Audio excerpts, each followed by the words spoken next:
ज़ोर शोर से 400 पार करने जा रहे हैं। 4 जून को मुझे लगता है कि युवा, महिला, किसान और बुज़ुर्ग सभी लोग मिलकर जाति को, किसी भी जाति को पीछे छोड़ते हुए विकास के हित में वोट करेंगे और निश्चित रूप से ये जो 400 पार का नारा है वो हम क्रॉस करेंगे। आपके घर में चुनाव हो, आकर वोट ज़रूर करें।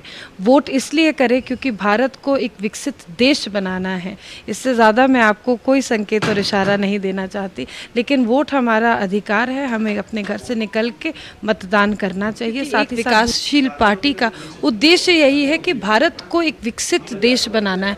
जब भारत विकसित देश बनेगा तो निश्चित रूप से बिहार भी एक विकसित राज्य बनेगा। से यहाँ आने में कुछ 6.5 घंटे से ज़्यादा लग गए थे, लेकिन इस बार जब मैं आई हूँ तो मुझे मात्र 3.5-4 घंटे के बीच में मैं पटना से रक्सौल पहुँच गई हूँ।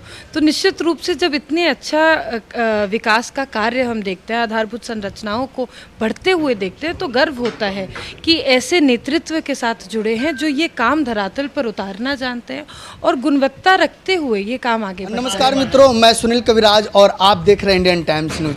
हमारे साथ सरसी जी हैं जो राष्ट्रमंडल खेल में इन्होंने पदक जीता था और भारत ही नहीं पूरा विश्व भी जानता है इनको। लेकिन अभी जो है ये बीजेपी के साथ जुड़कर जो है उनके कार्यकर्ताओं ही नहीं, उनके युवाओं ही नहीं, महिलाओं ही नहीं, सब में जोश बढ़ने का काम कर रही हैं और युवाओं को साथ लेकर चलकर और साथ ही साथ 400 पार का नारा भी लगा रही है। और आज हमारे रक्सौल पहुंची हुई हैं, इनका स्वागत करना चाहेंगे। आज आपसे मिले, आपसे बात कर रहे, काफ़ी अच्छा लग रहा है। धन्यवाद सुनील। रक्सौल में आई हैं आप, कैसा लग रहा है रक्सौल के लोगों से मिलकर और इस चंपारण की धरती पर जहां से बापू जो है उन्होंने कर्मभूमि जो है वो शुरू किया था और आज़ादी का नारा लगाया था?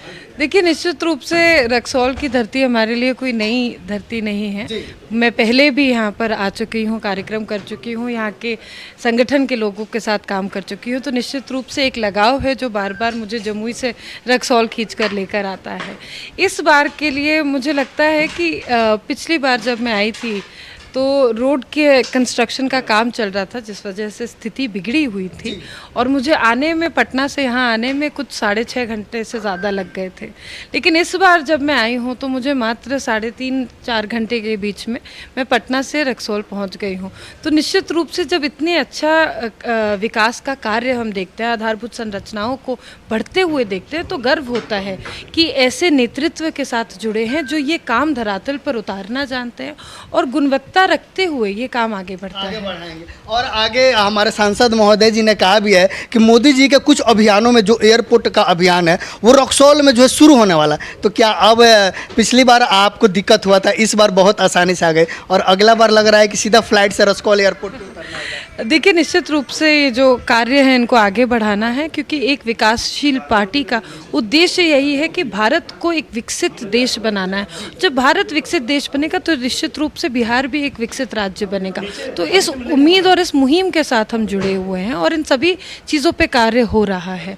मैं किसी वादा की बात अभी नहीं कर सकती क्योंकि आचार संहिता का समय है, लेकिन पिछले 10 साल के कार्यकाल में आदरणीय नरेंद्र मोदी जी के नेतृत्व में सांसद जी ने जिस रूप से रक्सौल में काम किया है, इसका विवरण अनेकों मंच पे मैंने देखा है। तो आगे भी वो इस तरह का काम करते रहेंगे, ये उम्मीद है। और जिस तरह का जोश और युवा जोश कह लीजिए, महिलाओं के आंख में एक प्यार है, एक सम्मान है सांसद जी के लिए, वो माहौल बहुत खूबसूरत है। वो वाकई में वो देख के अनुभव होता है कि निश्चित रूप से आदरणीय संजय जायसवाल जी इस सीट को रिकॉर्ड मतों से जीतेंगे। मोदी जी और बीजेपी का नारा भी है 400 पार। क्या लग रहा है 400 पार करके इतिहास रचने वाला एक नहीं भारत?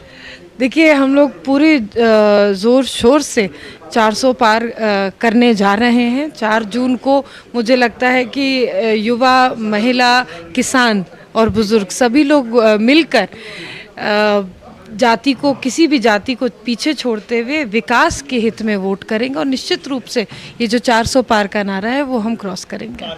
हमारे बहुत सारे दर्शक आपके चाहने वाले भी और देखते भी हैं, खासकर मोदी जी के फैंस हैं, उनको क्या संदेश देना चाहिए? देखिए, सबसे पहले मैं ये सभी लोगों से अपील करूंगी कि आप लोग आने वाले चुनाव में जिस भी क्षेत्र में आप लोग उपस्थित हैं वहाँ अपने घर से निकल के जिस दिन आपके घर में चुनाव हो आकर वोट ज़रूर करें। वोट इसलिए करें क्योंकि भारत को एक विकसित देश बनाना है। इससे ज़्यादा मैं आपको कोई संकेत और इशारा नहीं देना चाहती, लेकिन वोट हमारा अधिकार है, हमें अपने घर से निकल के मतदान करना चाहिए। साथ ही साथ दूसरे जितने भी युवा युवती मुझे देख रहे हैं, आप सभी लोगों को कहना चाहूँगी that there is no shortcut to success. So please keep working hard at whichever field you want in your life, and I'm pretty sure that you will be successful one day like us. And there are people like me, there are people like our Honorable Prime Minister who are here to support you in all your endeavors in life. आपने हमें समय दिया, इसके लिए आपका बहुत बहुत धन्यवाद। धन्यवाद। Thank you ma'am.